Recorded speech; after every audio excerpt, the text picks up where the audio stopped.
I think first things first is, obviously since it's December 7th, and at least here in the U.S., it is Pearl Harbor Remembrance Day. We ought to give at least a moment of silence for those bombed and who had lost and fought their lives during this fateful attack, or disastrous of times.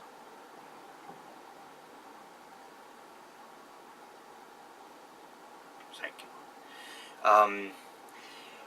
So, our specials for today. Well, obviously if you can't tell what this is a plate of Stouffer's mac and cheese, which only can mean one thing. Home Alone. Of course, who could forget the timeless holiday classic written by John Hughes and directed by Chris Columbus from 1991, featuring Macaulay Culkin. Almost airs just about every year on ABC Family, now known as Freeform, but usually airs whenever it can on the part of the premium channels or FX or whenever. And part of the time, this movie is usually part of everyone's, like, home library, if it ever is. But this is probably one of the few John Hughes films that at least was still good before, you know, he'd stopped from writing, before John Candy passed away and all that. Besides that, you know the idea of the story. I mean, essentially what happens is, of course, Kevin winds up feeling like he's just the run of the family, and that nobody pays attention to him. So he decides that he wants to spend Christmas all alone. He gets that wish, but what winds up happening is the family winds up going to Paris. He mistakes his family going to Paris for the wish of him being all alone, or at least making his family disappear. And during this spare time, it seems a bit scary from his perspective, but for a little while, he tries to grow used to all of this, and even does a lot of, a lot of stuff that a lot of other people try to do. Like literally go grocery shopping and, try to keep the house under maintenance. But when two bandits try to strike at his house on Christmas Eve, it's up to him to try to keep the house under control. It's a pretty fun Christmas movie, and even for that matter, it's a fun little family film that, at best, it's always fun to watch around the holiday season. Hey, I always find myself enjoying it. And especially the first time seeing it in December of 2009 or November, I forget when the days were. But this was back when, like, FX Movie Channel was Fox Movie Channel, so I saw it there. I couldn't stop laughing. This was, like, one of the few movies I liked by John Hughes. Like, I really loved it. So before Ferris Bueller's Day Off, I mean, I love the film so very much. And it's pretty much one of my few Christmas movies of all time. And of course, everything that seems like, a holiday movie is, of course, the best thing that you could ever get out of it. But even then, when you look at it now, it still holds up as probably one of John Hughes' best written films in the 90s. Because this came out, like, 1990, 91? Like, somewhere after the 80s. And it's still one of my few favorite movies to watch around this time. I mean, Even more better than It's a Wonderful Life, I'll tell you that much. And I just tell you, everything about it, it just makes me enjoy the movie more and more and more. Even with the little limited edition that I have here. And if you're wondering about this, yes, these are like a duplicate of the battle plans from the first film. There is like a replica of the poster from the second movie, which I may or may not talk about later in this marathon. But I think for tomorrow we're going to discuss A Very Merry Christmas. But first, let me conclude. Overall, Home Alone is definitely one of the few movies that you might want to take a look at this holiday season. If you enjoy yourself some really good comedy, and want to at least take a look at one of the legendary writers that made the movie, I suggest highly checking it out. At least at this time, from as far as I know, the movie is available on HBO. Still at this time. I know for a fact because I am subscribed to it still. Because, for the most part, I was watching Westworld and Curb Your Enthusiasm. But, and Game of Thrones. But I'm not sure of HBO now because I'm not a cord cutter. But I am subscribed to HBO, so Home Alone is available on there. As for Home Alone 2, just to get it out of the way, it is airing on AMC, so if you're interested in seeing that, then check your listings to see if Home Alone 2 is on there. So, if you have HBO, take a look at it over there. But if you got the Blu-rays or the DVDs, highly recommend it. So, let's go to Netflix and see what my thoughts are on A Very Merry Christmas, featuring the great Bill Murray. So now we're in Netflix land as we take a look into the wonderful little special that just came out last year, a little something called A Very Merry Christmas. And this doesn't sound like any of Joe Murray's material, like something that'd be out of Rocko's Modern Life or Camp Lazlo. No.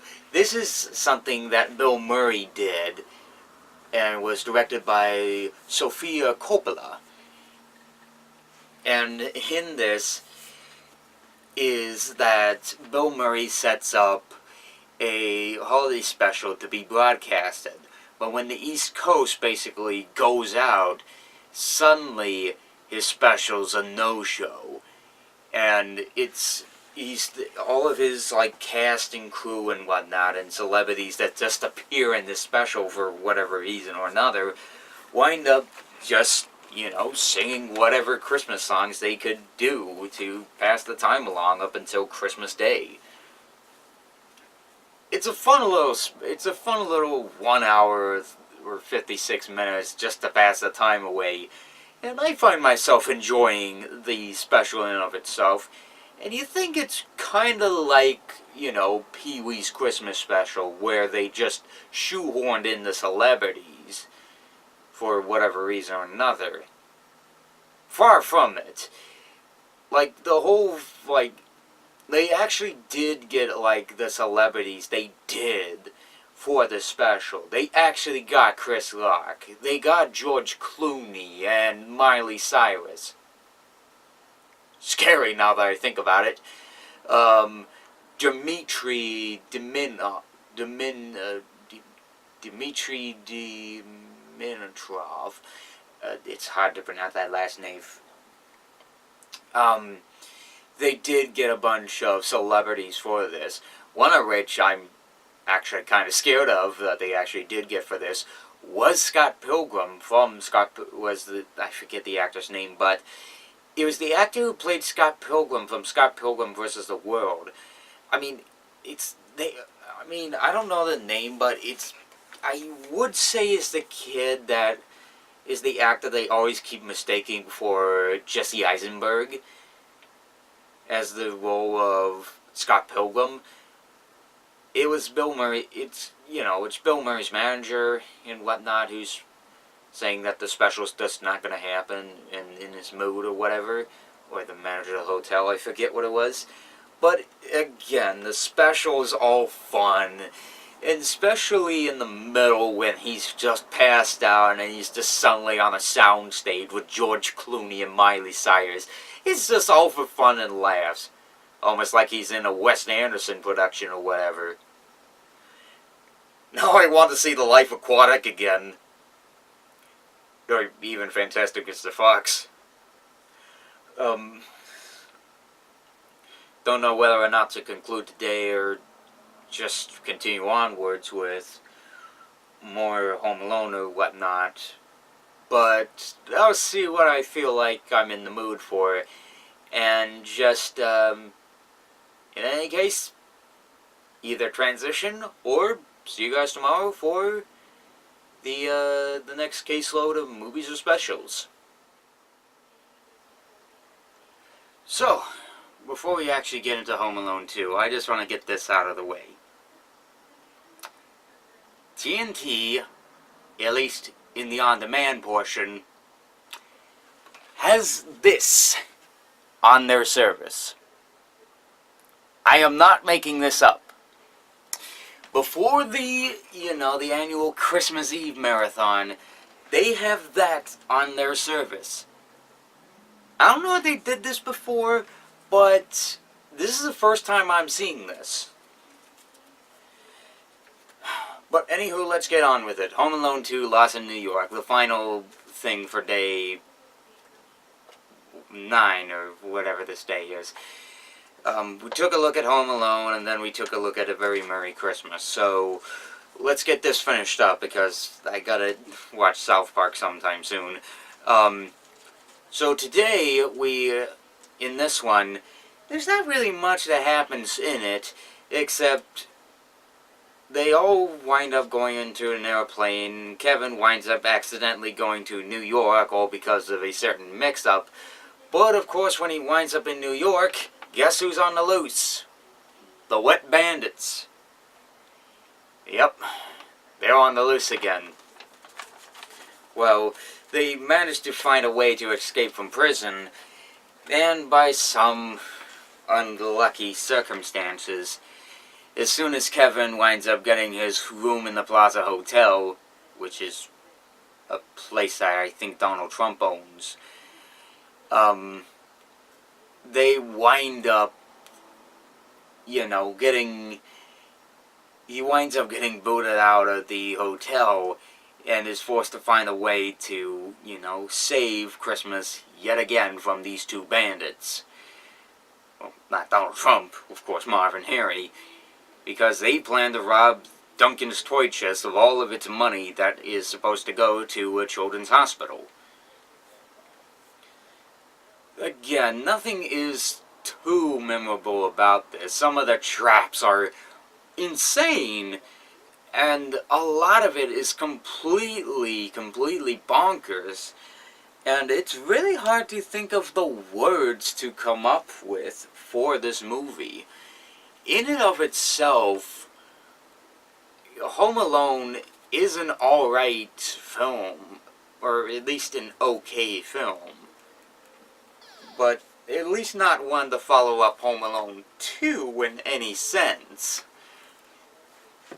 I mean, I more or less enjoy Home Alone, at least for the fact that it was one of the earliest John Hughes films I ever saw before, Breakfast Club, 16 Candles, and